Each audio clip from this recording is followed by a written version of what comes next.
Hey guys, welcome back to Science. We are continuing our investigation into why some sounds are different than other sounds. And we're still looking at pitch, volume, amplitude, waveform, and wavelength.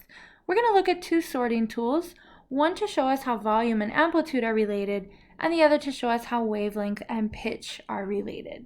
So in the first one, we have 4 items to sort into low-pitched or high-pitched. I remember from our sound wave sim that the double bass was very low pitched and the flute was very high pitched. Now the tricky part is remembering which wave form matches the low pitch or the high pitch. I think I remember from our sim that when the wavelengths are very close together like this, that means it's high pitched. And when the wavelengths are far apart, then that is low pitched.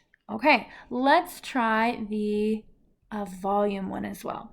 So again, 4 items to sort into loud and quiet. We know a low volume level would be quiet. Now, I think I remember that if the sound was really loud, it showed that the waves were really tall or that the amplitude was really high. So I think I'm going to put this here. And when it's a quiet sound, I remember that the waves were really short. So let's try this.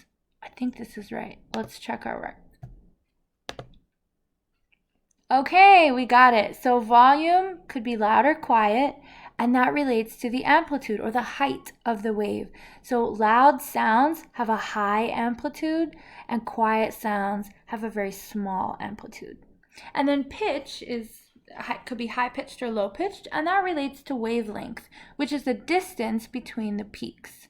So we could have a long wavelength for low-pitched sounds, or we could have a really short wavelength where they're really close together for a high-pitched sound. Let's do a quick vocab pop quiz. Based on this waveform, what word would the blue arrow represent? And what vocabulary word would the yellow arrow represent? Take a minute to think. If you said that the blue arrow represented wavelength, you would be correct. And that goes with how high or low pitched the sound is. And if you said that the yellow arrow represents amplitude, you are correct. And remember that amplitude controls volume. Now we're going to read a couple pages from our book, Patterns in Communication. And I want you to keep these 2 questions in mind. How are wavelength and pitch related? And how are amplitude and volume related? So let's read page 7. All these types of waves may seem very different. However, different types of waves have some things in common. One characteristic of all waves is wavelength. Wavelength is the distance from one peak of a wave to the next, as shown in the waveform below. A waveform is a curved line that shows the pattern of a wave. Waves with shorter wavelengths have shorter distances between the peaks. Waves with longer wavelengths have longer distances between the peaks. In a sound wave, the shorter the wavelength, the higher the pitch, and the longer the wavelength, the lower the pitch. Another feature of all waves is amplitude. Amplitude is related to how much energy the wave has. In a sound wave, the amplitude of the wave affects its volume, or how loud the sound is. The louder a sound is, the more energy the wave has, and the bigger the wave's amplitude. Quieter sounds have less energy and smaller amplitudes. In the waveform below, you can see how amplitude is represented.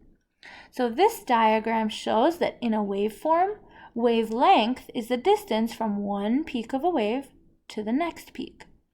And this diagram shows us amplitude. In a waveform, amplitude is represented by the height of a wave measured from the middle to the peak. And now we're going to read just a little bit about tree hopper communication. Tree hoppers are small insects that live on the stems of plants in many parts of the world. Often, many tree hoppers live on the same plant. To communicate, the tree hoppers shake their bodies.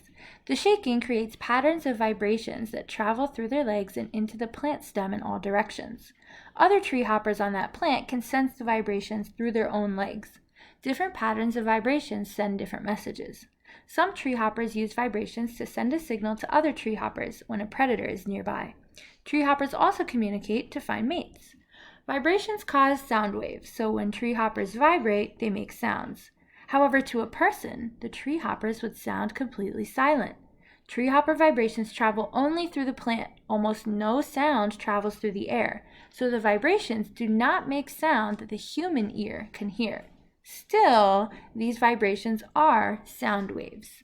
And it says here, tree hoppers communicate by shaking their bodies and sending vibrations through plant stems. Those vibrations are sound waves even though humans can't hear them. And this group of tree hoppers may be sending each other signals that people can't hear. Scientists use special tools to measure the sound waves and turn them into sound recordings that humans can hear. By doing this, scientists have found that tree hoppers make many different sounds. Tree hopper sounds can differ in amplitude. The amplitude of a tree hopper sound depends on what kind of plant stem that tree hopper is sitting on. The amplitude of the sound is bigger on hard plants, which means the sound produced is louder. The amplitude of the sound is smaller on wet or soft plants, which means the sound is softer. Tree hopper sounds can differ in pitch also. Some tree hopper species make sounds that are pure tones. A pure tone is a sound that has one constant pitch. Other tree hopper species, like most other organisms in the world, make more complex sounds. For instance, some tree hoppers make a series of clicking sounds that change in pitch.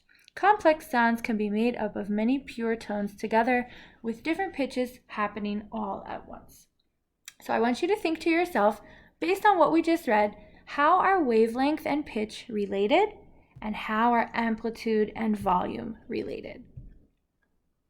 So what we learned today was that when sound waves have different amplitudes, we hear sounds with different volumes. And when sound waves have different wavelengths, we hear sounds with different pitches. Now, your job today is to read the book called Seeing Sound, and then you're going to jot on the Google Doc and answer these 5 questions. Why do these 4 different professions, scientists, audiologists, doctors, and sound engineers, why do each of them need to visualize sound? And then you're going to listen to a sound and think, what would the waveform for this sound look like? Don't forget to click turn in when you are finished. Good luck and happy working.